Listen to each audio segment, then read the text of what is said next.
बड़े सिविलाइज्ड हो गए, क्यों? कपड़ा पहनने लग गए।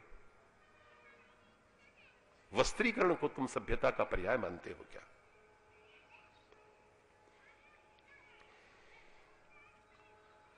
तो जो स्त्री को इस्तेमाल की चीज मानता है, संपदा मानता है, छीनने में, लूटने में, इस्तेमाल करने में विश्वास करता है, राक्षस है। बिटिया रानी, हम किसी अपनी बेटी को, अपने बेटे को बाध्य नहीं करते, जीवन आनंद लेने के लिए है। लेकिन हमारा कल्याण करना चाहो, अपने मातृकुल का, अपने पितृकुल का कल्याण करना चाहो, तो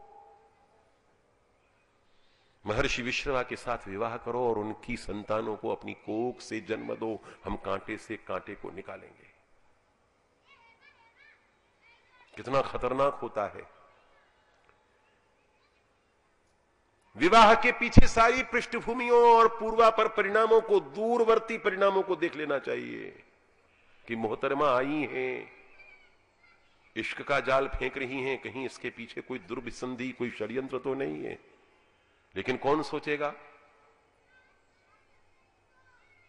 किसी चालाक लड़की ने किसी उल्लू के पट्टे को कह दिया कि आई लव यू, तो वो तो पवन के पंखों पर उड़ने लगता है। उसने कहा ओ, मैं मोहब्बत में हूं, आई इन लव। और उसको लगता है कि दुनिया में मुझसे ज्यादा योग्य, मुझसे ज्यादा सुंदर, मुझसे ज्यादा कैपेबल, मुझसे ज्यादा हीमेन, मुझसे ज्यादा पोटेंशियल। अब सबसे ज्यादा, अब तो बड़ा आम शब्द हो गया है, सेक्सी। बड़े सेक्सी हैं वो। सामने वाला, उसको ऐसा लगता है जैसे नोबेल प्राइज मिल गया मुझे। ये सभ्यता है, और कुछ दिखाई नहीं देता। आप बड़े उदार हैं, बड़े सहिष्णु हैं, बड़े प्रतिभा संपन्न हैं, बड़ा मेघमंद्र स्वर है आपका, आपकी मुस्कान बड़ी स्वर्गीय है। ठिगनी से कद की थी महादेवी, ठिगनी सी थी, अजीब सा चेहरा था उनका, कर्कश बड़ी खरखराई हुई आवाज थी। महादेवी जब सामने कभी बैठती थी पर्दे पर, टेलीविजन के पर्दे पर, जब जब कभी किसी विशिष्ट अवसर पर उनके दर्शन होते थे और वो बोलना चालू करती थी, तो ऐसी इच्छा होती थी कि घंटों बोलती रहे और हम सुनते रहे।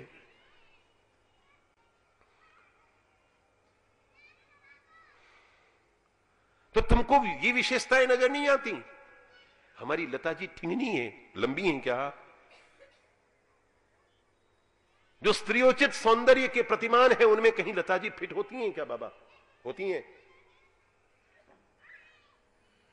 75 वर्ष की आयु में भी लता जी सामने बैठती हैं तो ऐसा लगता है कि सरस्वती माता सामने बैठी हुई है। ये दिखाई नहीं देता? ये जमाना आ गया कि लोग अपने बूढ़े बापों में और अपनी माताओं में भी सेक्सीपना ढूंढते हैं। मेरी मां, एक अभागे की मुझसे सुना, मेरी मां बड़ी सेक्सी लगती है। इससे बढ़कर के और क्या चाहोगे तुम लोग? कहां ले जा रहे हो?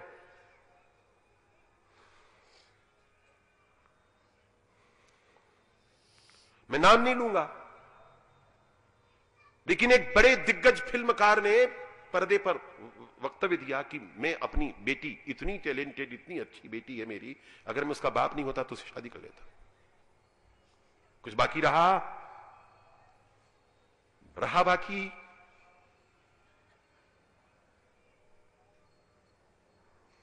डॉक्टर आकर कहते हैं टेंशन में मत रहा करो। मैं कैसे टेंशन में न रहूं?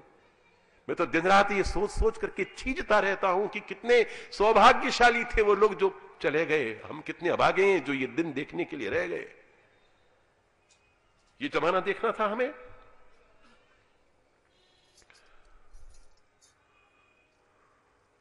कोठे पर बैठने वाली किसी महिला के किसी एजेंट के मुंह से भी ये शब्द सुनने को नहीं मिला करते थे। बड़े सेक्सी हैं आप बड़ी सेक्सी लगती है। किसी भी महिला को यह बात कह दी जाए तो वो अपमानित नहीं होती, वो चप्पल हाथ पे नहीं लेती, वो बड़ी प्रसन्न होती है। अच्छा, सचमुच? नहीं, आप मजाक कर रहे हैं। ये सभ्यता का विकास कर रहे हो तुम लोग। इसके अलावा और क्या मिलने वाला है तुमको इस कल्चर के कचरे से? तो सुमाली कहता है जाओ, अपनी बेटी को इस्तेमाल कर रहा है। कई कसी गई, विश्रवा को आकृष्ण के पास में आबद्ध करके उसने बड़ी विषम वेला में गर्भाधान प्राप्त किया। संध्या वेला, संधि वेला, हिरण्यकशिपु का वध किया था जिस वेला में भगवान ने, वो वेला दिति ने इसी वेला में गर्भधारण करके हिरण्यकशिपु और हिरण्याक्ष को प्राप्त किया था। मुहूर्त तो देखो, ईंट चूने सीमेंट पत्थरों के मकान बनाने के लिए, नींव डालने के लिए मुहूर्त देखते हो। अपनी 7 पीढ़ियों की नींव डालने के लिए मुहूर्त नहीं देखोगे क्या? लिहाज नहीं करोगे कि संध्या काल है? और पशुओं में और मनुष्यों में अंतर क्या होता है? क्या होना चाहिए? आहार, निद्रा, भय, मैथुनंच सामान्य में तत् पशुभिर नराणाम। यही मनुष्यता है क्या? खाना पीना और विषय भोग करना, पेट और पेट के नीचे तक सीमित। फिर ये कहां गया और ये कहां गया? इसका कोई अस्तित्व ही नहीं है। केवल पेट और पेट के नीचे संपूर्ण चेतना वहीं केंद्रित हो गई।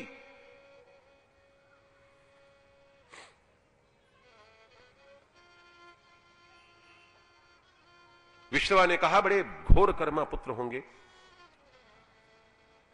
घास पात जे खात हैं ते नहीं सतावे काम, दुर्दमनीय है काम। एक कामारी कह देने से काम नहीं चलेगा। 3 अक्षरों का शब्द है कामारी, काम को भस्म करने वाले। सुनने में जितना आसान और जितना छोटा है, जरा कल्पना कीजिए काम को भस्म करना कितना कठिन कार्य है।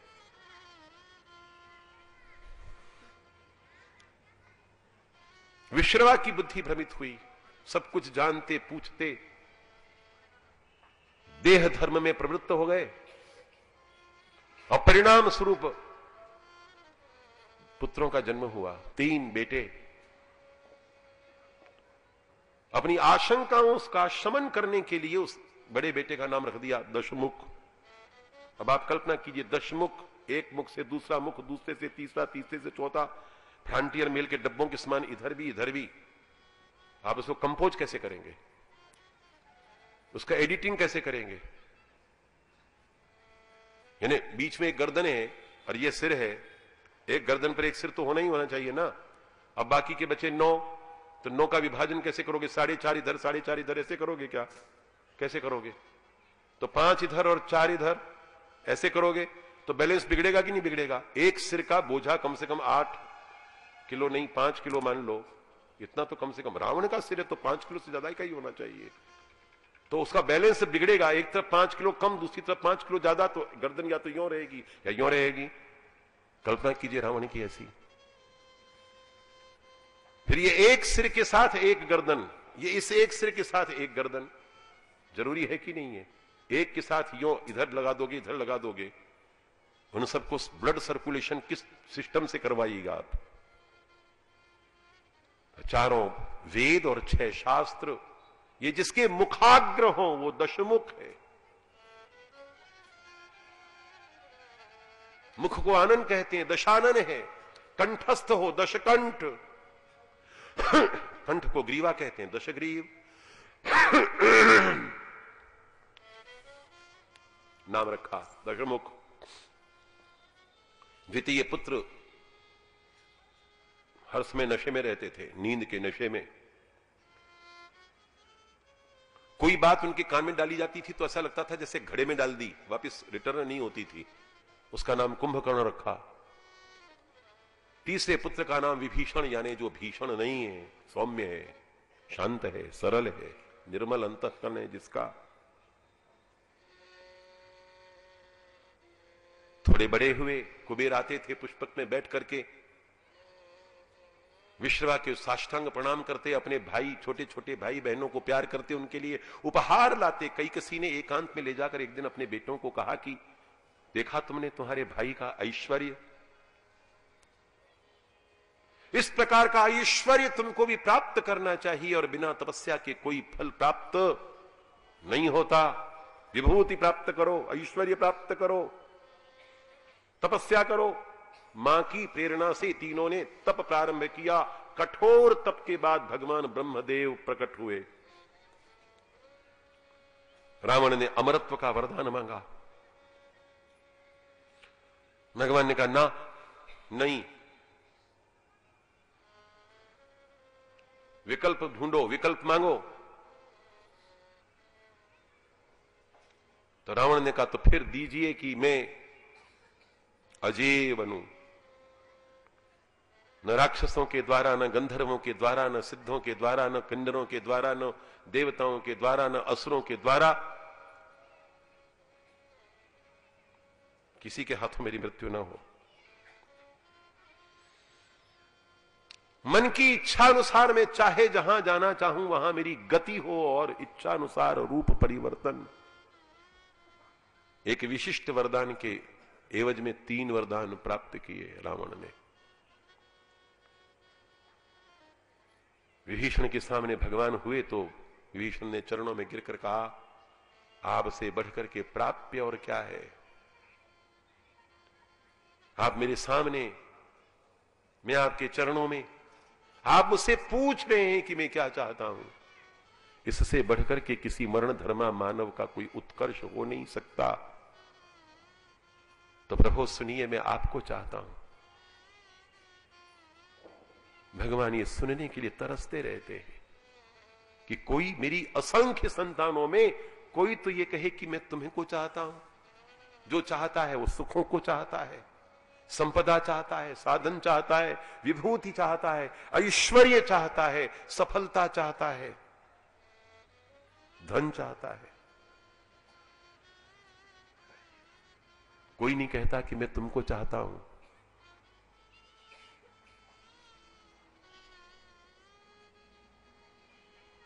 हम तुम्हें चाहते हैं ऐसे कि मरने वाला कोई जिंदगी चाहता है जैसे। भगवान से कोई नहीं कहता।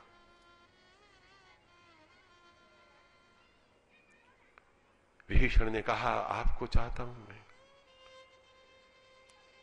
और मैं चाहता हूं कि सदा मेरी मति में आपकी रति, आपकी रति में मेरी मति, मेरे मन में, मेरे मस्तिष्क में, मेरी बुद्धि में, मेरे चिंतन में, मेरी चेतना में केवल आप ही आप हो। आपकी सद्भक्ति मुझे रोम रोम में व्याप्त रहे। आपकी अमृतमयी कृपा से मैं कभी मुक्त और कभी रिक्त न रहूं। ब्रह्मदेव प्रसन्न हुए। उन्होंने कहा, बेटे मैं तुमको, ये सब तो तुम्हें प्राप्त हो गया। जो मेरी कामना करता है उससे मैं सहज सुलभ हूं, किंतु मैं तुम्हें अपनी ओर से अमरत्व प्रदान करता हूं। दशमुख ने कहा, ये क्या है? पार्शलिटी, पक्षपात। मुझे नहीं दिया, इसे दे रहे हैं। भगवान ने कहा, मांगने वालों को नहीं देता, आसक्तों को नहीं देता, लंपटों को नहीं देता, लोलुपों को नहीं देता, प्रलुब्धों को नहीं देता। विकारों से जो मुक्त हैं, निर्मल हैं, जिनको कामना नहीं है, इस प्रकार के कामना रहित तो सत्पुरुषों को मैं अमरत्व इसलिए देता हूं, मेरा स्वार्थ है। ऐसे सत्पुरुषों के पृथ्वी पर रहने से पृथ्वी का कल्याण होगा। झुंझला रहा था कुंभकर्ण, क्योंकि निद्रा का निरोध करके उसको कठोर तप करना पड़ रहा था। भगवान ब्रह्मदेव उसकी ओर उन्मुख हुए तो कहा कि अब मेरा ध्यान आया है आपको। इन दोनों मूर्खों से आप क्या बातें कर रहे थे?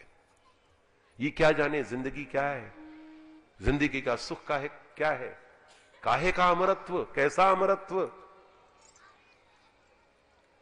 जिस जीवन में नींद न हो, जिस जीवन में भोजन न हो, भोजन और शयन से रिक्त जीवन का क्या करना है? सजा है वो। मुझसे मिलिए, मैं आपको जीवन का सुख बताता हूं, रहस्य बताता हूं। तो जीवन में केवल 2 सार हैं, भोजन और शयन। और आप प्रसन्न हैं तो मुझे यही वरदान दीजिए, भरपूर नींद और भरपूर भोजन। भगवान ने कहा एवमस्तु, और कुंभकर्ण जी वहीं लुढ़क गए। अपने भाई को लाद करके दोनों भाई जब आए, विश्वा ने कहा ये क्या है? कहा कि ये वरदान है, अब ये सोएगा 6 महीने तक, बीच में एक दिन उठेगा, भरपूर खाएगा, उसी में लोडिंग भी करेगा, डिलीवरी भी करेगा, सो जाएगा। फिर 6 महीने तक छुट्टी। कुंभकर्ण के खर्राटों से विश्रवा का आश्रम गूंजने लगा, दूर दूर तक आवाज जाती थी कि कुंभकर्ण जी महाराज शयन सुख प्राप्त कर रहे हैं। निरंकुश हो गया दशमुख। नाना जी आए, नाना जी ने कहा दोहित तुम्हारी विजय हो, विजय हो, तुमने हमारे भाग्य को उत्कर्ष पर पहुंचा दिया, हम यही चाहते थे। अपने चरों को, अपने गुप्तचरों को दशमुख के साथ स्वयं मिलने के पहले सारा प्रबंध किया, अनुकूल परिस्थितियों में डाला, उसको शराब पिलाना प्रारंभ किया। एक शराब शुरू कर दीजिए, उसके पश्चात फिर जहन्नुम के सारे रास्ते अपने आप खुल जाएंगे। जाने वाले को पता नहीं लगता कि टिकट मुझे कहां ले जाएगा। किसी भी ट्रेन का टिकट लीजिए, उसमें गंतव्य का नाम लिखा रहता है। एयर टिकट लीजिए, गंतव्य का नाम लिखा रहता है। शराब की बोतल पर गंतव्य का नाम नहीं लिखा रहता, क्योंकि एक ही गंतव्य है। रेल पथ से आप यात्रा करेंगे तो गंतव्य हजारों हैं। हवाई जहाजों से यात्रा करेंगे तो भी गंतव्य सैकड़ों हैं। लेकिन बोतल पर सवार होकर के, या बोतल आप पर सवार होकर यात्रा शुरू करेगी, या आप बोतल पर सवार होकर यात्रा शुरू करेंगे, तो गंतव्य को पूछने की जरूरत नहीं। जहन्नुम के अलावा बोतल और कहीं न तो जाती है और न किसी को, बोलो बोलो ना, नहीं समझ में आ रहा है? अरे कहां ले जाती? कुछ गड़बड़ है क्या? दाल में काला है क्या? है? बोतल बोतल के चक्कर में हो क्या? तो सिवाय जहन्नुम के अलावा बोतल कहीं जाती नहीं और पीने वाले को ले जाती नहीं।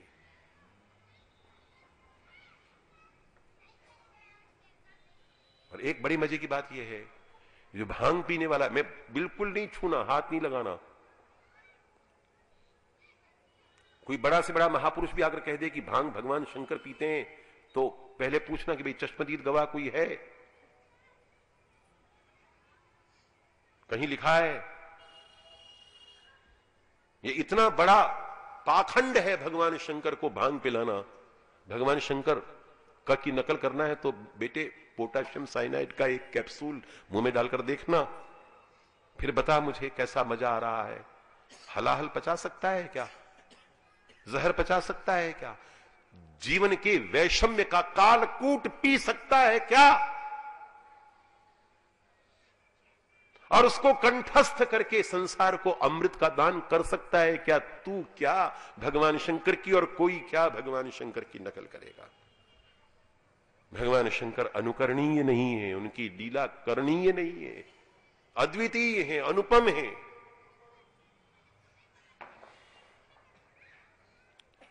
लेकिन भांग पीने वाले को रबड़ी चाहिए, रसमलाई चाहिए, रसगुल्ले चाहिए, गुलाब जामुन चाहिए, हलवा चाहिए।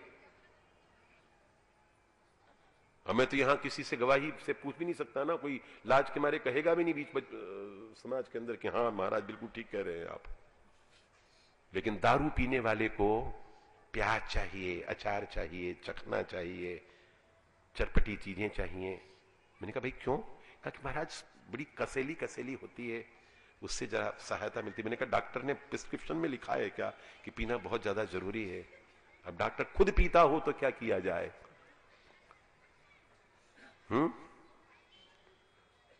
डॉक्टर खुद पिए, मंझधार में नैया डोले तो माझी पार लगाए, माझी ही नाव डुबोए तो उसे कौन बचाए। बड़ी दया आती मुझे अंडा लिखने वाले डॉक्टरों पर ये पढ़े लिखे लोग की नहीं है? ये मुन्ना भाई एमबीबीएस हैं क्या, जो अपने पेशेंट्स को अंडा खाने की सलाह देता है? उससे बढ़कर के तो कोई भोंदू दुनिया में हो नहीं सकता। जमाने भर के कोलेस्ट्रॉल को बढ़ाने वाला, धमनियों को ब्लॉक करने वाला, केवल कामोत्तेजना पैदा करने वाला, काम वासना के अलावा कुछ डेवलप नहीं करता।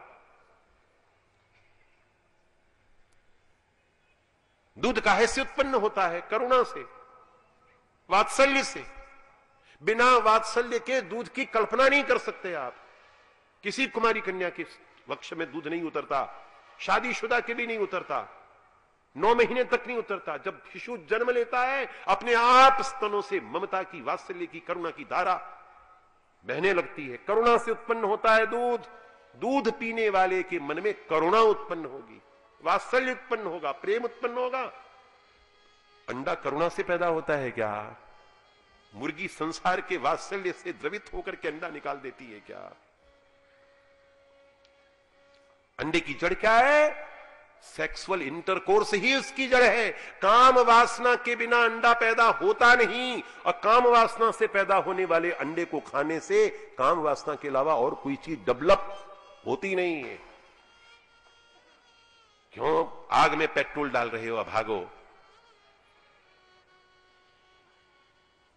सर्वनाश की ओर।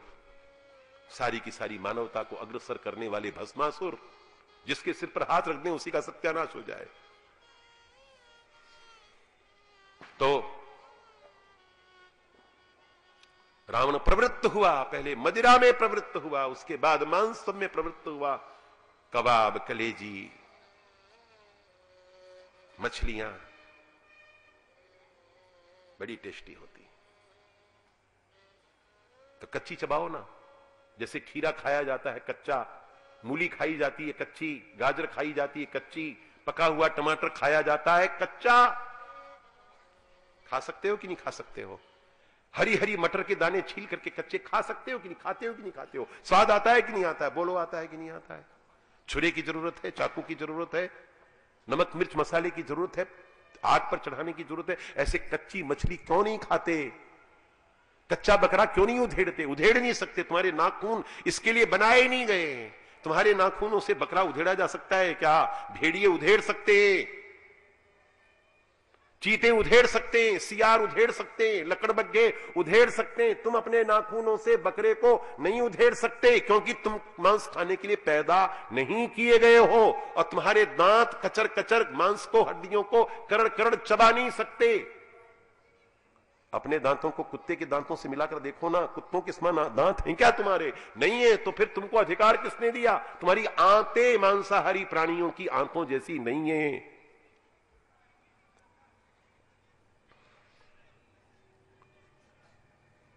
स्वाद कहां से आया? बिना प्याज के, बिना लहसुन के, बिना हल्दी के, बिना धनिए के, बिना तेजपत्ते के, बिना काली मिर्च के, बिना लौंग के, बिना जीरे के, बिना हींग के, सारी की सारी वनस्पतियां, सारी की जितने मसाले, सब शाकाहारी वनस्पतियां हैं। उनकी सहायता के बिना कोई मुर्दा टेस्टी नहीं होता।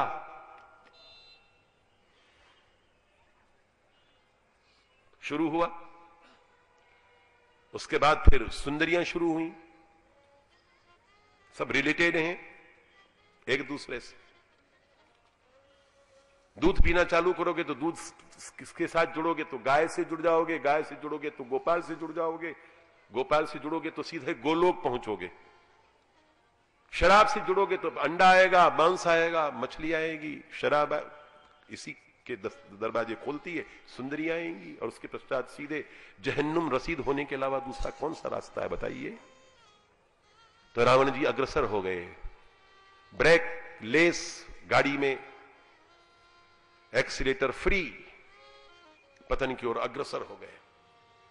तब गर्म गर्म लोहे पर चोट करने के लिए नानाजी पधारे, और नानाजी ने कहा, दौहित्र विजय हो तुम्हारी। ऋषियों ने अपमानित करके रावण को निकाल दिया, विश्रवा ने अपने आश्रम से निकाल दिया, बहिष्कृत कर दिया। रावण विद्वान, चारों वेदों और 6 शास्त्रों का विद्वान, उसने सारी व्याख्या उलट पुलट कर डाली। उसने कहा कि कौन कहता है यज्ञों में मांस की आहुति देना, रक्त की आहुति देना, ये तो परम कल्याणकारी तांत्रिक विधान है। रावण ने तंत्र शास्त्रों की रचना की। पीत्वा पीत्वा पुनः पीत्वा यावत पतति भूतले, पियो पियो फिर पियो, जब तक पीते पीते धरती पर औंधे मुंह गिर न जाओ, पुनरुत्थाय, होश में आओ, पुनः पीत्वा फिर पियो, तब तक सिलसिला चलता रहे जब तक मर न जाओ। और ऐसे करते करते मर जाओ तो पुनर्जन्म न विद्यते, दोबारा जन्म नहीं होता। इतना आसान तरीका बताया। प्रवृत्ते भैरवी चक्रे सर्वे वर्णा द्विजातय, भैरवी चक्र में एक बार शामिल हो तो सारे के सारे वर्ण द्विज हो जाते हैं। भैरवी चक्र क्या है? व्यभिचार का तांडव होता है, जहां हर स्त्री भैरवी है और हर पुरुष भैरव है।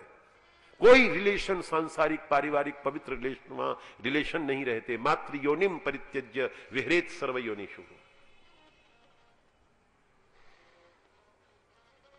मैं एक बात हाथ जोड़कर आपसे पूछना चाहता हूं, ये जितने रामायणी हैं, जितने कथावाचक संत हैं, उन सब पूज्य संतों के, कथाव्यासों के चरणों में बारंबार प्रणाम। वो ये क्यों नहीं बताते कि रावण का आखिर क्या अपराध था, उसको मारने के लिए भगवान क्यों अवतीर्ण हुए? सीता का हरण क्या था? सीता पहले पैदा हुई या रावण को मारने के लिए भगवान ने अवतार प्रारंभ में लिया? सीता बड़ी है या राम बड़े? अवतार पहले राम का हो चुका ना। क्यों? किस लिए? किस लिए? रावण को मारने के लिए। तो रावण ऐसा क्या कर रहा था? भगवती जानकी के जन्म के पहले रावण ऐसा क्या कर चुका था कि नारायण को अवतार लेने का वचन देना पड़ा और अवतार लेने के लिए विवश होना पड़ा? उन कुकर्मों का जिक्र नहीं करोगे? क्यों नहीं बताते कि रावण क्या कर रहा था? ऋषियों को मार रहा था। क्यों? ऋषि पुत्र होकर के ऋषियों को क्यों मार रहा था? इसका कोई जवाब क्यों नहीं है किसी के पास? जवाब है तो देते क्यों नहीं है, समझाते क्यों नहीं है? हिंदू जाति की आंखों पर पड़े हुए पर्दे को उठाने का दायित्व तुम्हारे माथे पर है, तुम इस दायित्व को निभाते क्यों नहीं हो?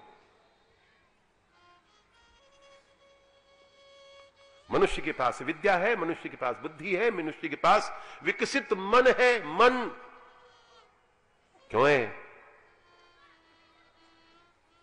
इतनी विशिष्ट शक्तियां भगवान ने तुमको क्यों दी हैं? भगवान की सबसे प्रिय रचना हो तुम लोग, इसलिए कि तुम भगवान के काम में हाथ बटाओगे। संसार को स्वर्गोपम बनाने में अपने बाप की जो मदद करता है वही सुपुत्र है। तुमने ऐसा कुछ किया है क्या? ये दुनिया में जितना पॉल्यूशन है किसके द्वारा पैदा किया हुआ? पशुओं के द्वारा, पक्षियों के द्वारा। सबसे गंदा जानवर गीध। गीध पॉल्यूशन को पैदा कर रहा है या दूर करता है? अब तो गीध खत्म हो रहे हैं। न जाने क्या बात हो गई है, गीधों को क्या तकलीफ हो गई, गीध खत्म हो रहे हैं। उससे ज्यादा गंदा जानवर तो कोई नहीं है ना। मुर्दे खाता है, सड़े हुए मुर्दे खाता है, पॉल्यूशन दूर करता है। उससे ज्यादा गंदा जानवर अपने सुअर हैं। अगर भारत में सुअर न हो तो म्युनिसिपल कमेटियों का जो असली स्वरूप है और भयंकर रूप में सामने आ जाए। कोई सिटी, कोई नगर, कोई ग्राम रहने या लायक नहीं रहेगा अगर भारत में सुअर नहीं होंगे। तो सुअरों के प्रति कृतज्ञता व्यक्त करो। कोई वेतन नहीं लेते तुमसे बेचारे। कुत्ता रोटी तो मांगता है, सुअर रोटी भी नहीं मांगता। क्यों? तुम चिंता में क्यों पड़ गए? बहुत चिंतित हो गए। तो सुअर रोटी नहीं मांगता, भत्ता नहीं मांगता, अलाउंस नहीं मांगता, टीए नहीं मांगता, डीए नहीं मांगता। दिन रात सफाई कर्मियों, 10 सफाई कर्मियों जितना अकेला सफाई करता है बेचारा गरीब। सफाई कर्मी उठाकर गंदगी को कहां फेंके ये समस्या है। सुअर कहता है डोंट वरी, मैं हूं ना चलता फिरता कचरा पात्र। किसी सुअर को दुबला पतला देखा तुमने? सब हृष्ट पुष्ट है। उनके कारण प्रॉब्लम है क्या? कौवों के कारण प्रॉब्लम है क्या? विषधर भुजंगों के कारण, सांपों के कारण पर्यावरण प्रदूषित हो रहा है क्या? ये जहन्नुम जो बनाया है धरती को, ये किसने बनाया है? तुमने और हमने। ये कपड़ा पहनने वाले जो जंतु बैठे हुए हैं यहां पर, मैं भी हूं उनमें शामिल।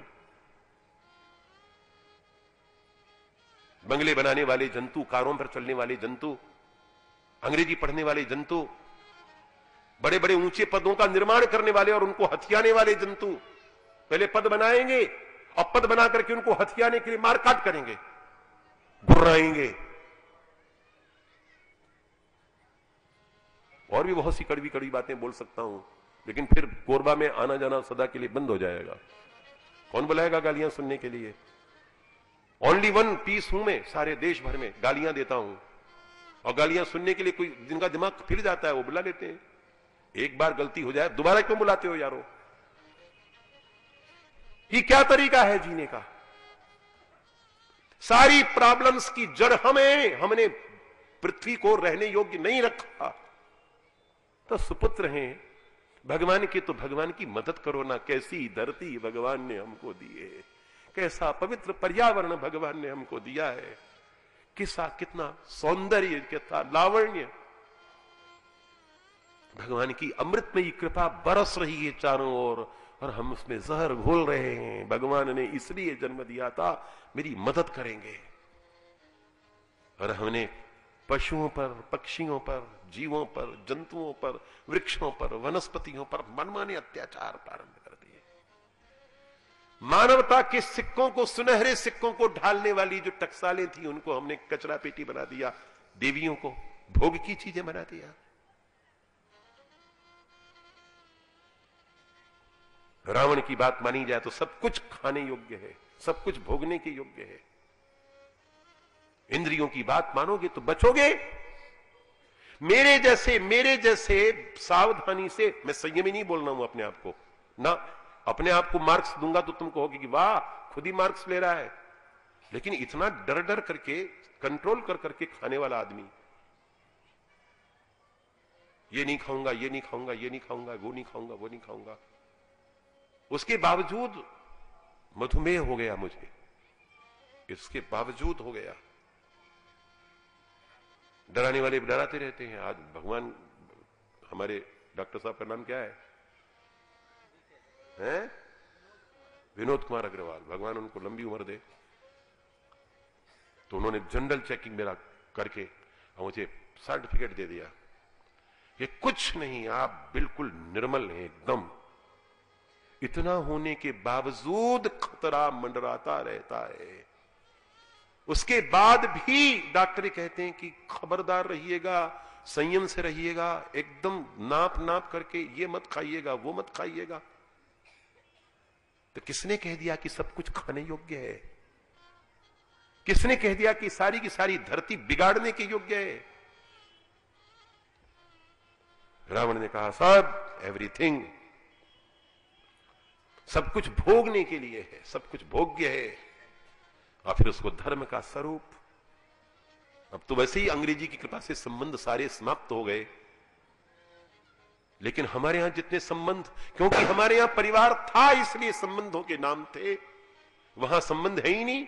या तो आंटियां हैं या अंकल हैं, गलती से फादर मदर रह गए। ब्रदर होता है, सिस्टर होती है, लेकिन ब्रदरहुड क्या होता है और सिस्टर के साथ किस प्रकार का व्यवहार होता है कोई नहीं जानता। पश्चिम के लोग संबंधों की पवित्रता को क्या जाने। हमारे यहां तो संबंध ही संबंध थे। रावण कहता है कोई संबंध नहीं। भैरवी चक्र में समाविष्ट होने वाली जितनी स्त्रियां हैं सब भैरवियां, और जितने पुरुष हैं सब भैरव।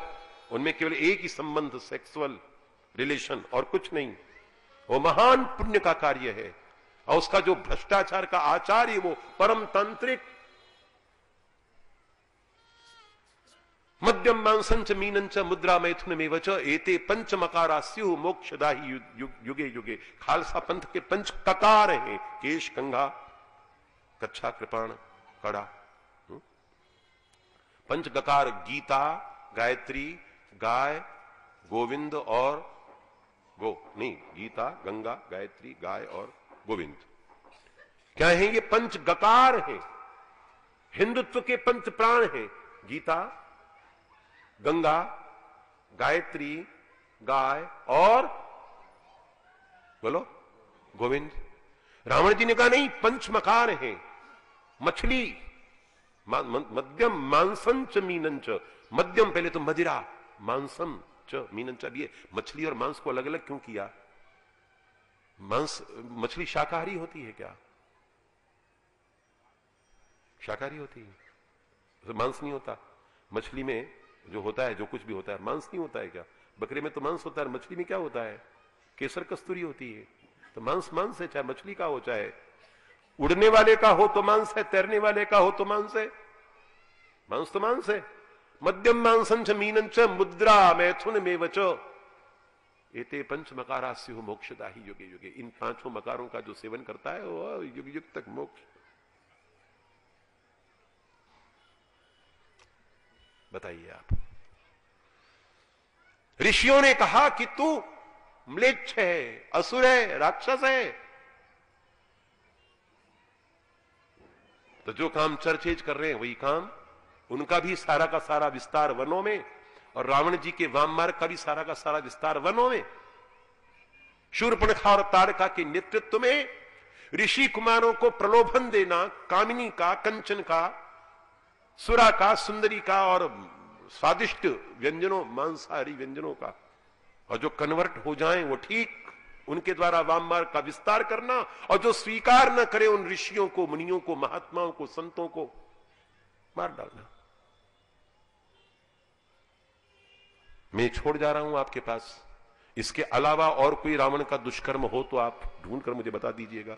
और अगर ये दुष्कर्म है तो सारी दुनिया के जितने श्री चरण हैं, संतो, महंतो, महामंडलेश्वरों, कथावाचकों, कथाव्यासों, बताते क्यों नहीं? इस पर जोर क्यों नहीं देते? और वाम मार्ग के कारण जब संस्कृति की धज्जियां उड़ने लगी चारों ओर,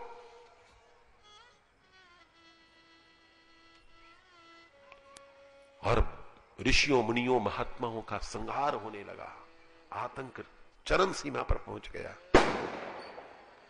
संतों ने, महात्माओं ने, ऋषियों ने भगवान से प्रार्थना की और भगवान ने अवतार धारण करने का निश्चय किया, केवल वाम मार्ग के उन्मूलन के लिए, इसके अलावा और कुछ कारण नहीं। इसलिए बुद्ध और महावीर की अहिंसा और राम की अहिंसा में बस केवल इतना अंतर है कि बुद्ध और महावीर हिंसकों को भी बचाने की बात करते हैं। भगवान राम कहते हैं कि जो हत्यारा है, जो हिंसक है, जो आतताई है, जो बलात्कारी है, उसको पृथ्वी पर जीवित रहने का कोई अधिकार नहीं है। जब हिंसक ही नहीं रहेगा तो हिंसा कौन करेगा? और राम कथा के अवसर पर जितने भी संख्या में आप लोग यहां आए हैं, जीवन में पहली बार ऐसी राम कथा सुन रहे हैं, मुझे मालूम है, अच्छी भी लग रही है, बुरी भी लग रही है, नई चीज है इसलिए क्यूरियोसिटी है, लेकिन केवल क्यूरियोसिटी से कैसे काम चलेगा? आपका मनोरंजन नहीं हो पाता। कथा मनोरंजन के लिए नहीं है, कथा कायाकल्प के लिए है।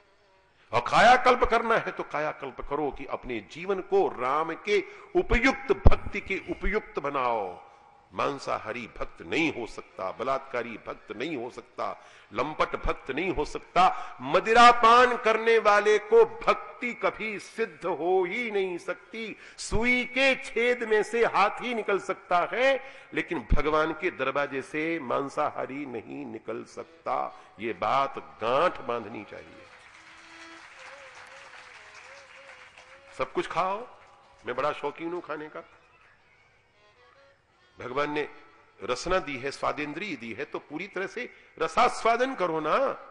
भगवान तो स्वयं रस है, भगवान रस है और पृथ्वी जो है वो रसा है। अब दोनों की कृपा से जो प्राप्त होता है उसका रसास्वादन करने वाली इंद्रिय का नाम रसना है। तो क्यों नहीं रसास्वादन करो? लेकिन रसोई को रसोई रहने दो, उसको स्मशान मत बनाओ। जहां मुर्दे पकाए जाते हैं वो स्मशान होता है, वो रसोई नहीं होती। तुम्हारे रसोई घर में मुर्दों का क्या काम है? आप कल्पना कीजिए कि अपने घर में जब कोई व्यक्ति मर जाता है तो उसको स्मशान में जलाने के बाद 12 दिन तक पवित्र कार्यों में हाथ नहीं लगाते। अपने घर के मुर्दे से इतनी ज्यादा घृणा करते, उसको घर में रहने नहीं देते, तो बकरे के मुर्दे को ला करके खा कैसे जाते हो? कैसे खा जाते हो? कबीरदास जी ने कहा, संतो मानुष तन बौराना। एक बकरी का बच्चा पाले। मुझे आज सूचना दी नंद कुमार ने कि यहां अभी भी पशु बलि होती है देवियों के मंदिरों पर, ग्राम देवता, स्थान देवताओं के स्थानों पर। अभी भी का क्या मतलब है? खूब होती है। जड़ता की जड़ें तो बहुत गहरी है ना, नाम ही जड़ता है तो उसकी जड़ें गहरी होंगी ही। गर्दन काटने से माता प्रसन्न कैसे होंगी? खून बहाने से माता प्रसन्न कैसे होंगी?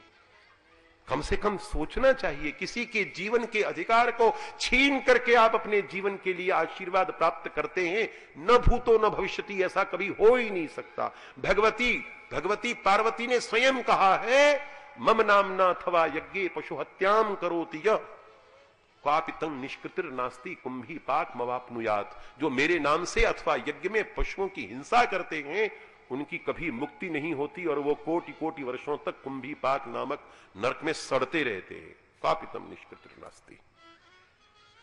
इसलिए बचिए इस कुकर्म से और मुर्दाखोरी से। मुर्दा तो मुर्दा है। और क्या है?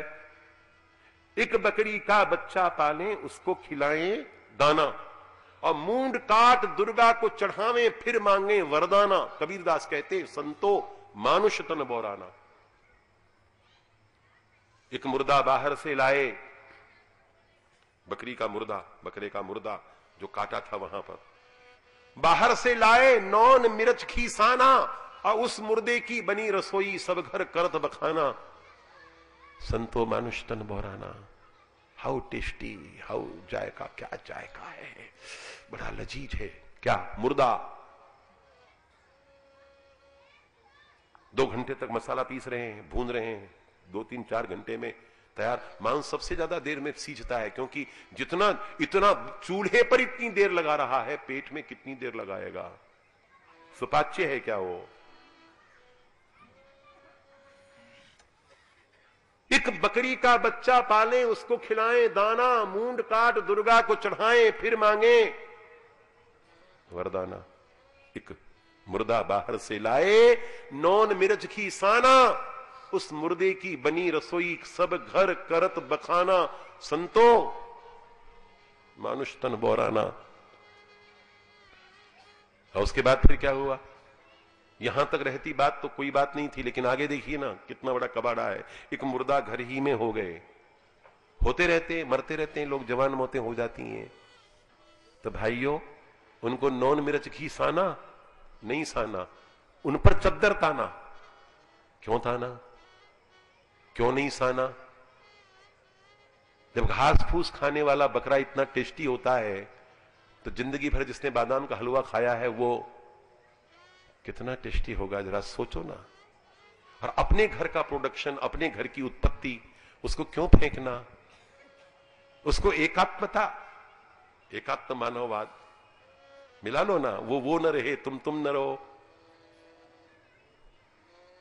एक दूजे में खो जाएं। आ सनम आज ये कसम खाएं, मिलके फिर क्या बिछुड़ने का नाम न लें, एक दूजे में हो जाए।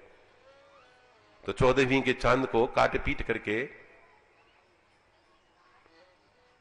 कि जाने मन जाने तमन्ना, तुमसे जुदा होने का जी नहीं करता, लो मैं तुमको अपने पेट में रख लेता हूं। ईदी अमीन यही तो करता था ना? नहीं करता था?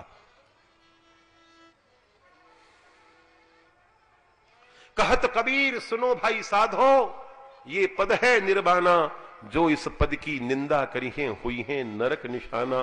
संतो मानुष तन बोराना। कितनी प्रेरक संतोक्ति है ये। समझो रे साधो मुर्दा, बूझो रे साधो मुर्दा, समझो रे साधो मुर्दा, बूझो रे साधो मुर्दा, समझो रे साधो मुर्दा, बूझो रे साधो मुर्दा। दौड़े भगे उड़े या तेरे, सो जिंदा बेपर्दा रे साधो, सो जिंदा बेपर्दा। दौड़े भगे उड़े और तेरे, सो जिंदा बेपर्दा। तजी उड़ जाए प्राण पखेरु, तजी उड़ जाए प्राण प्राण पखेरु। सुन पड़ा सो मुर्दा रे साधो, समझो रे साधो मुर्दा, बूझो रे साधो मुर्दा, समझो रे साधो मुर्दा, बूझो रे साधो मुर्दा।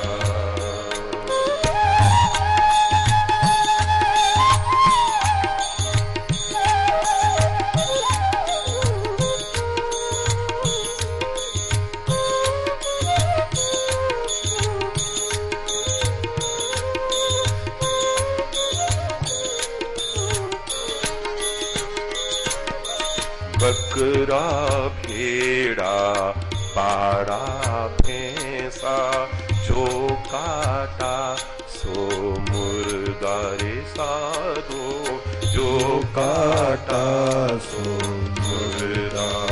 कौन कौन है गिनो? बकरा भेड़ा पाड़ा भैंसा, जो काटा सो मुर्दा रे साधो, जो काटा सो मुर्दा। मुर्गी मुर्दा,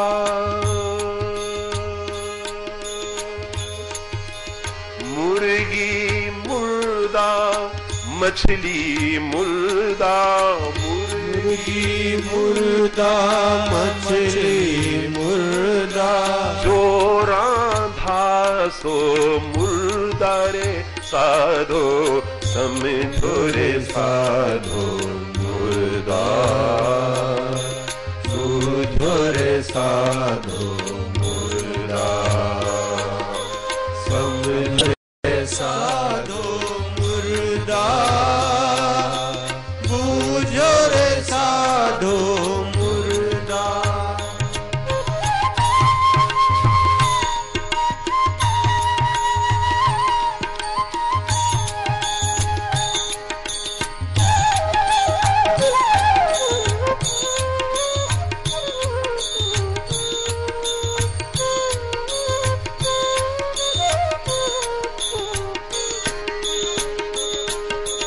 छोटा मुर्दा मोटा मुर्दा, महंगा सस्ता मुर्दा रे साधो, महंगा सस्ता मुर्दा। छोटा मुर्दा मोटा मुर्दा, महंगा सस्ता मुर्दा रे साधो, महंगा सस्ता मुर्दा। झटका कहो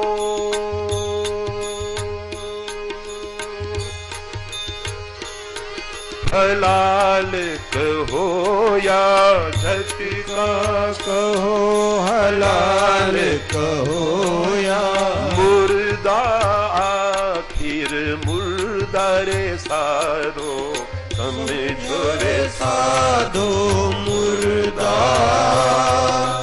बूझो रे साधो मुर्दा, समझो रे साधो मुर्दा, बूझो रे साधो मुर्दा।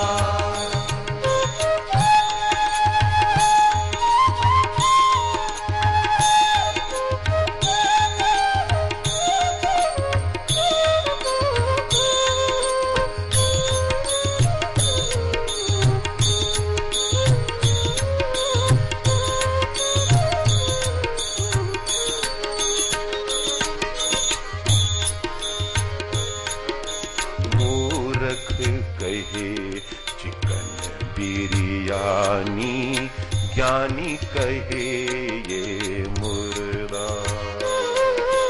मूर्ख कहे चिकन बिरयानी, ज्ञानी कहे ये मुर्दा।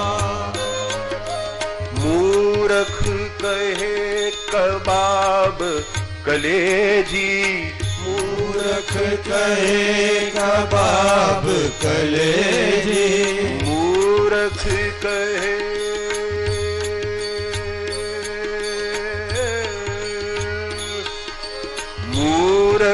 कहे कबाब कलेजी, ज्ञानी देखे मुर्दारे साधो, समझो रे साधो मुर्दा, बूझो रे साधो मुर्दा, समझो रे साधो मुर्दा, बूझो रे साधो मुर्दा।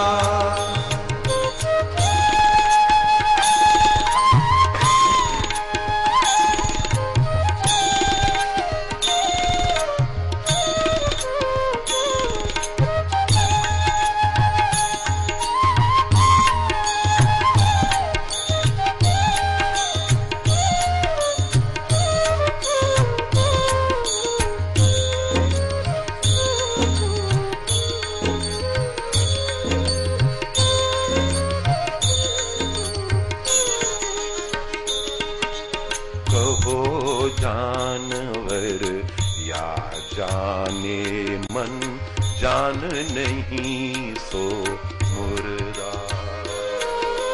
कहो जानवर या जाने मन, जान नहीं सो मुर्दा। पशु को मारा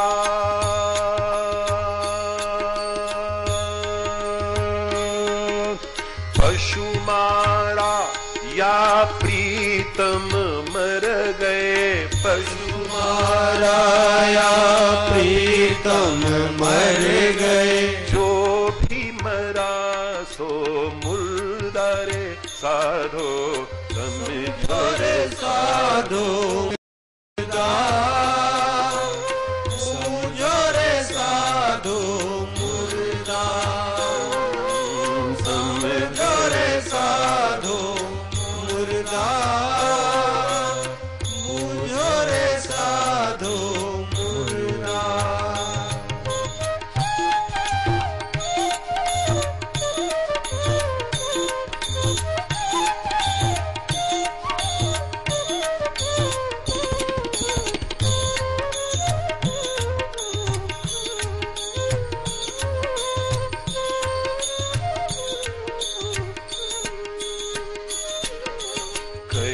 धर्मेंद्र सुनो भाई साधो, पड़ा अकल पे परदारे भाई, पड़ा अकल पे परदा। कहे धर्मेंद्र सुनो भाई साधो, पड़ा अकल पे परदा। मानुष होकर मुर्दा खाए, मानुष होकर मुर्दा खाए, मानुष होकर मुर्दा खाए, बेगैरत बेदलदारे साधो, समझो रे साधो मुर्दा, बूझो रे साधो मुर्दा, समझो रे साधो मुर्दा, बूझो रे साधो मुर्दा। जान नहीं सो मुर्दा, प्राण नहीं सो मुर्दा, समझो रे साधो मुर्दा, बूझो रे साधो मुर्दा। मुर्दाखोरी 100%, चिकन कहो, बिरयानी कहो, कबाब कहो, कलेजी कहो, हलाल कहो, झटका कहो,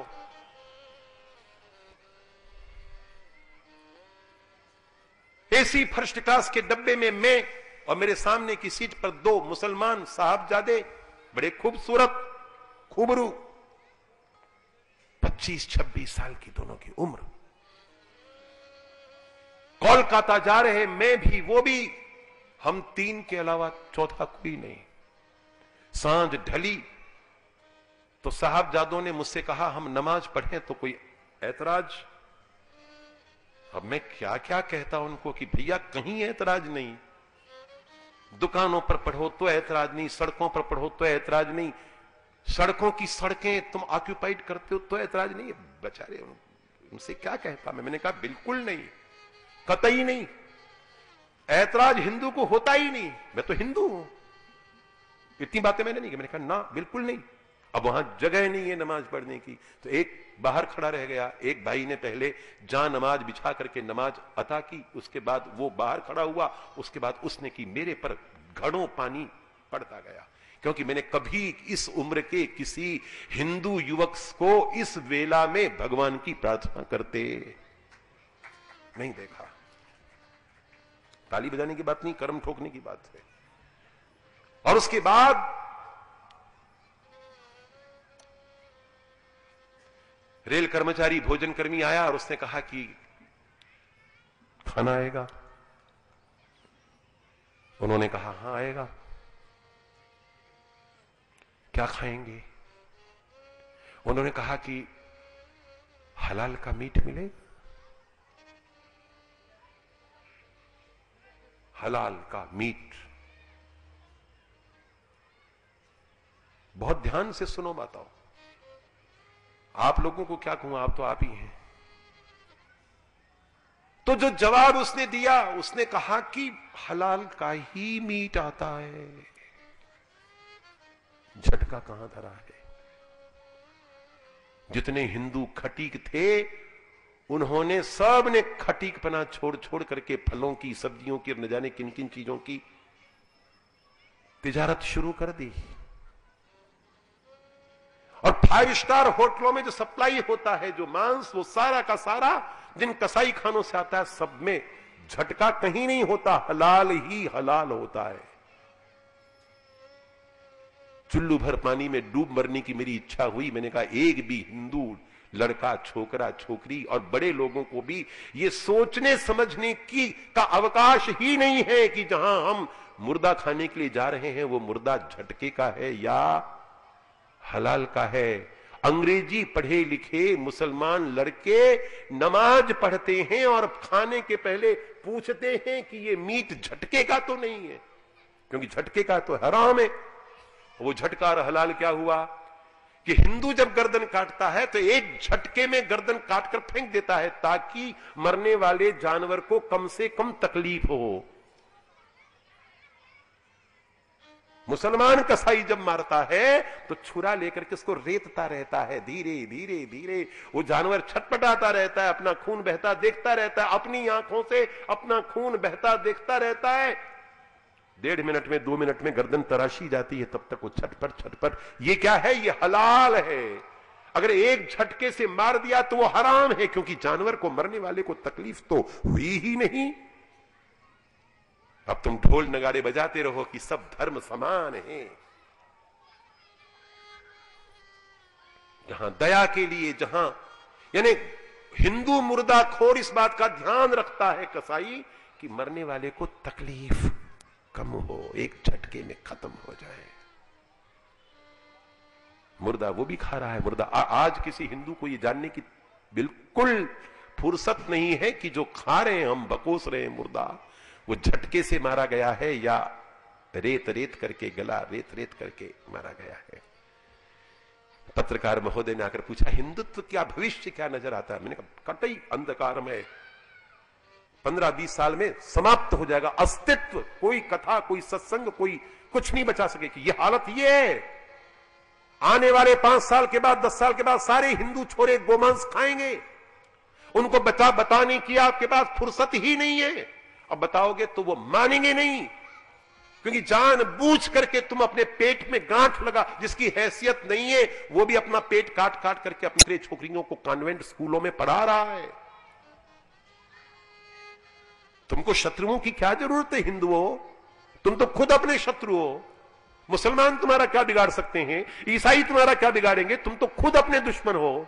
दुनिया में तुमसे बढ़कर के अभागा, तुमसे बढ़कर के भागीन, तुमसे बढ़कर के आत्मघाती दुनिया में दोपहर के 12 बजे सर्च लाइट लेकर के ढूंढ जाओ, कहीं नहीं मिलेगा। तुम ही हो। दुनिया के किसी नक्शे पर, किसी द्वीप महाद्वीप में तुम जैसी आत्मघातनी कोई कौम नहीं है जो खुद खत्म होने के लिए कृत संकल्प है। झटका नहीं, हलाल नहीं जानते तो बीफ को और बाकी जानवरों और मांसाहारी क्या छोड़ता है? कुछ नहीं छोड़ता। मैं आज के 25 साल पहले कहा करता था कि अरे एक समय आएगा सब कुछ खा जाओगे तो फिर क्या खाओगे, एक दूसरे को खाओगे क्या? तो ताइवान के और कोरिया के होटलों के की तस्वीरें मेरे पास आ गई कि वहां पर जो हॉस्पिटल्स में गर्भपात होते हैं वो भ्रूण से निकले हुए बच्चे सीधे होटलों में पहुंचा दिए जाते हैं और फ्राई करके परोस दिए जाते हैं। कुछ छोड़ोगे? मेरे सदगुरुदेव, मेरे प्रातस्मरणीय पिताश्री महात्मा रामचंद्र वीर महाराज ने अपनी आत्मकथा में एक छंद लिखा था, मकड़ी का मुरब्बा चटकीली चाट चींटियों की, बर्र के बड़े पर झींगुरों का झोल झरता। मकड़ी का मुरब्बा, मकड़ी का मुरब्बा, ध्यान से समझना देवियों, तुम्हारे काम की चीज है। मकड़ी का मुरब्बा चटकीली चाट चींटियों की। बस्तर में लाल चींटे मकोड़ों की चटनी बाजार में आमतौर पर मिलती है और मीडिया पर्सन जो है वो देखने के लिए आते हैं, चक्कर, अरे वाह हाउ टेस्टी। मकड़ी का मुरब्बा चटकीली चाट चींटियों की, बर्र के बड़े पर, बर्र के बड़े पर झींगुरों का झोल झरता, छोटी मोटी मक्खियों का रायता बनाते खूब, तो फिर कनगोजरों का ही विचार कौन करता। बिच्छू की पकौड़ियां, बिच्छू की पकौड़ियां, अचार छिपकलियों का, चाव से चबाते खूब, यदि कोई नहीं मरता। महाराज श्री कहते हैं कि वश ही नहीं चला चटोरे मांसाहारियों का, अन्यथा ये गीध का भी भून लेते भरता। कुछ तो छोड़ो यारो, मुर्ग मुसल्लम है तो गीध मुसल्लम क्यों नहीं? वो भी तो होना चाहिए। लेकिन मांसाहारी भी ज्यादातर शाकाहारी जीवों का ही मांस खाना पसंद करता है। मांसाहारी जीवों का मांस, भेड़िया नहीं खाते तुम लोग, कुत्ता नहीं खाते तुम लोग। चीन में तो कुत्ता खाते हैं, चीन वाले तो कुछ भी नहीं छोड़ते। तो ये मनुष्यों का काम है। रावण जी ने इसको धर्म का आवरण दे दिया और कहा ये तो सब तंत्राचार में, तंत्रोपासना में ये तो अनिवार्य है। तर्क देते हैं कि अगर हम नहीं खाएंगे तो दुनिया में बकरे ही बकरे, बकरे ही बकरे, बकरे ही बकरे हो जाएंगे, मुर्गे ही मुर्गे, मुर्गे ही मुर्गे, मुर्गे ही मुर्गे हो जाएंगे, भेड़े ही भेड़े, भेड़े ही भेड़े, भेड़े ही भेड़े हो जाएंगी। तो कौवे तो नहीं खाते ना तुम, फिर दुनिया में कौवे कौवे कौवे कौवे कौवे कौवे कौवे कौवे क्यों नहीं हो गए?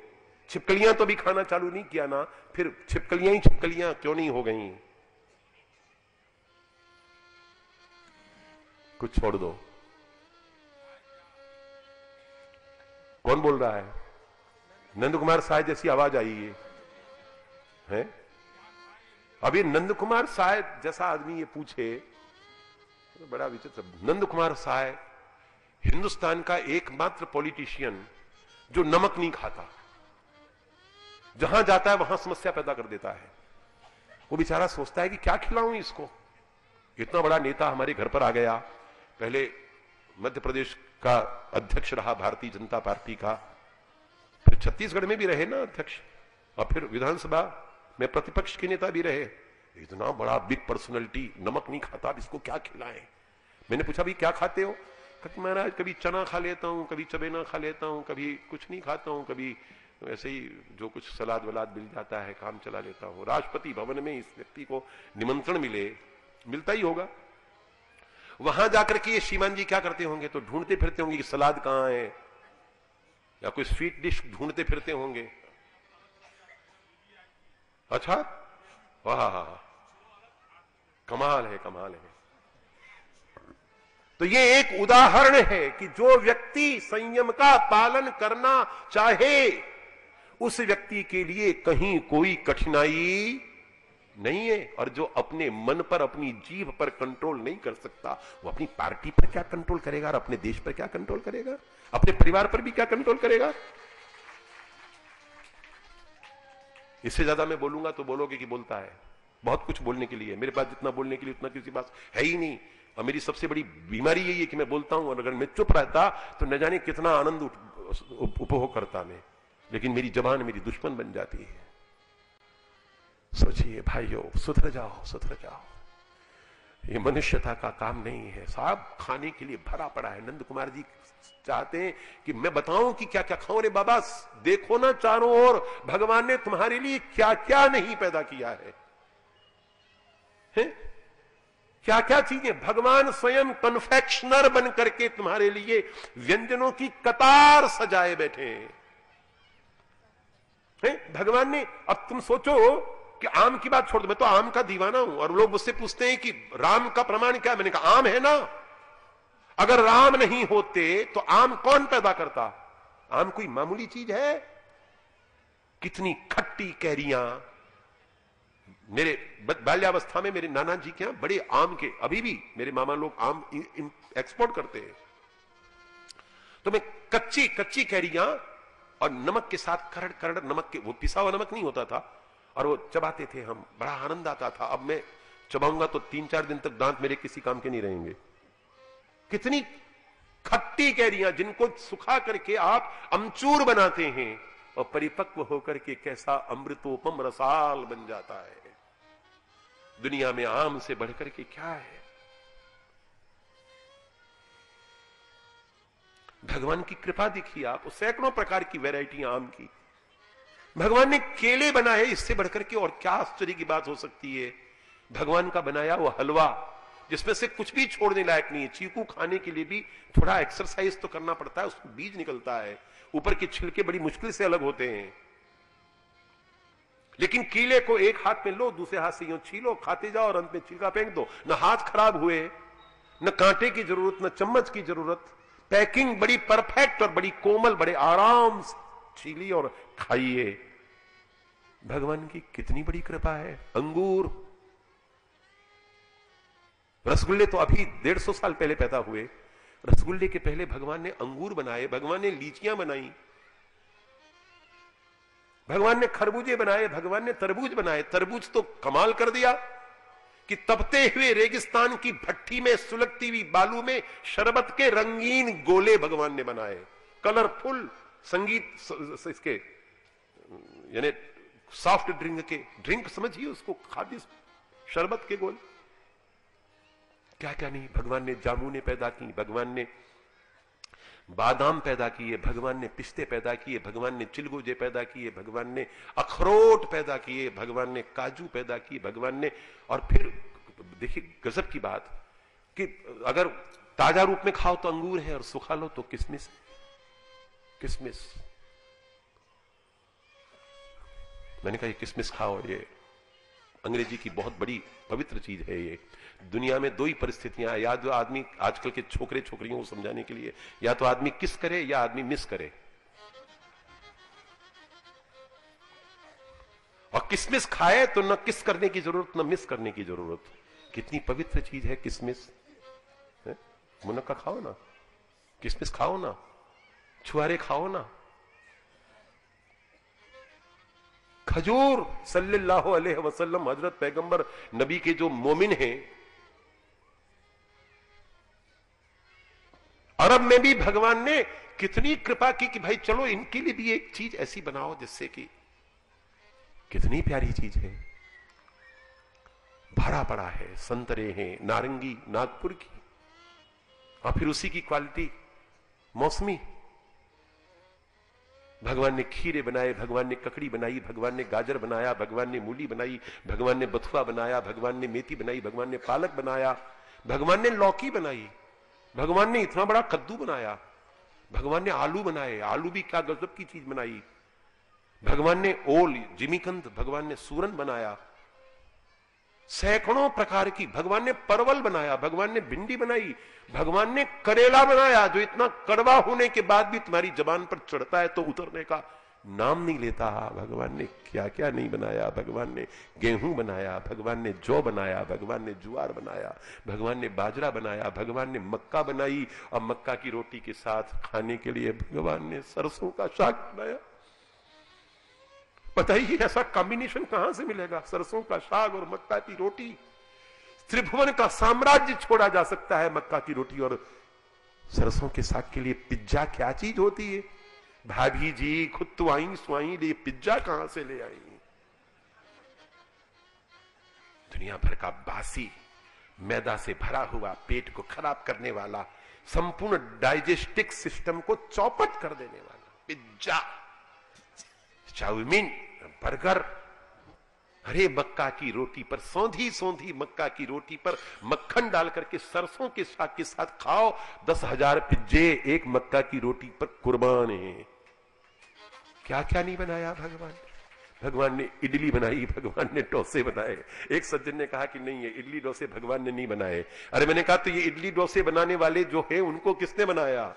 भगवान ने बनाया ना। भगवान ने उपमा बनाया, भगवान ने उत्तपम बनाया, भगवान ने चूरमा बनाया, भगवान ने बाटी बनाई, भगवान ने दालें बनाई, उड़द बनाया, मूंग बनाया, मूंगफली बनाई, भगवान ने मसूर, ये मुंह और मसूर की दाल भगवान ने बनाई, जिसको खाने के बाद आदमी तुरंत चेहरा दिखता है कि सचमुच मेरा मुंह मसूर की दाल खाने के लायक है या नहीं है। भगवान ने मक्खन बनाया, भगवान ने मलाई बनाई, भगवान ने गाय का दूध बनाया। ऐसी चलती फिरती फैक्ट्री बनाई कि एक तरफ से भूसा खाती है और दूसरी ओर से मक्खन निकालती है, यानी दूध निकालती है। दुनिया का कोई साइंटिस्ट ऐसा आविष्कार कर सकता है कि भूसा खाए और दूध दे? सोचिए कितनी बड़ी कृपा। भगवान ने एक दूध, एक गोमाता दे दी और उसके साथ साथ रसगुल्ले भी दे दिए, गुलाब जामुन भी दे दिए, रसमलाई भी दे दी, राजभोग भी दे दिए, चमचम भी दे दिए, कड़ाह प्रसाद भी दे दिया, चूरमा भी दे दिया, श्रीखंड भी दे दिया, पूर्ण पोली भी दे दी। क्या नहीं दिया? एक गाय दे दी तो सब कुछ दे दिया। उसके बाद भी हड्डियां चूसना बाकी रह गया क्या? मुर्दे खाना बाकी रह गया क्या? और अंडे की तो क्या व्याख्या की जाए? अंडा तो शुद्ध, विदाउट किसी डाउट के। क्या विदाउट का क्या डेफिनेशन? विदाउट, बिना डाउट के, बिना, तो किसी संदेह के बिना अंडा तो भ्रूण ही है, गर्भ ही है। बंगला में उसको कहते हैं डिंब, तो डिंब ही है वो। अगर उसको फोड़ा नहीं जाएगा और आप खाया नहीं जाएगा तो निश्चित रूप में से उसमें चूजा निकलेगा। और हमारे घर में जब चूजा निकलता है, भगवान की बड़ी सर्वमंगला माता की कृपा से अत्यंत मन्नतें मानने के बाद जब हमारी बहू रानी हमारे चांद जैसे पोते को देती है, उत्पन्न करती है, तो दादी जी उसको तो धो पोंछ करके बेटे पोते को तो कलेजे से लगा लेती हैं, लेकिन बहू रानी के जिस्म से, उसके पेट से जो और मटेरियल, पैकिंग मटेरियल निकलता है, उसका क्या करती हैं? तो उसको मिट्टी के बर्तन में रख करके मिट्टी से ही ढक करके जमीन में गाड़ देते हैं। क्यों गाड़ देते हैं? बहू रानी ने तो उत्तम उत्तम पदार्थ खाए, गरम गरम हलवा खाया है, बादाम के हलवे खाए, मूंग के हलवे खाए हैं, जिंदगी भर माल ही माल खाया है। जब कीड़े मकोड़े खाने वाली मुर्गी का हमल इतना टेस्टी होता है, आगे और कहना जरूरी है क्या? तो फिर उस माल को, दिव्य पदार्थ को मिट्टी में क्यों गाड़ते हो? उसको भी फ्राई पैन में प्याज, लहसुन, हरा धनिया, हरी मिर्च डालकर फ्राई करके खाओ ना। नहीं खाते। और जब तक स्यावड़ नहीं निकलती, जब तक घर के सारे बर्तन बदलते नहीं, कपड़े नहीं धुलते, तब तक अशौच वृत्ति का पालन करते। तो फिर उस मुर्गी का, 3 कौड़ी की मुर्गी का भ्रूण नरक क्यों चाट रहे हो? ऋषियों के बेटे होकर के ये कुकर्म क्यों कर रहे हो? हमल क्यों खा रहे हो? कल तक केवल कौवे और चील ये काम करते थे, अब तुम करने लग गए। तुम में और जानवरों में कुछ तो फर्क होना चाहिए। तो रावण जी ने अंडे नहीं खाए। रावण जी ने कहा ये मद्य, ये मांस, और मछली की भी महिमा कहना जरूरी है। एक संस्कृति है जो राम नाम की गोलियां बना करके आटे की मछलियों को खिलाती है। दूसरी विकृति है जो मछली को ही खा जाती है। मछली सब कुछ खाती है। बाढ़ आती है तो पशुओं के मुर्दे फूल करके बह जाते हैं, सड़े हुए मुर्दों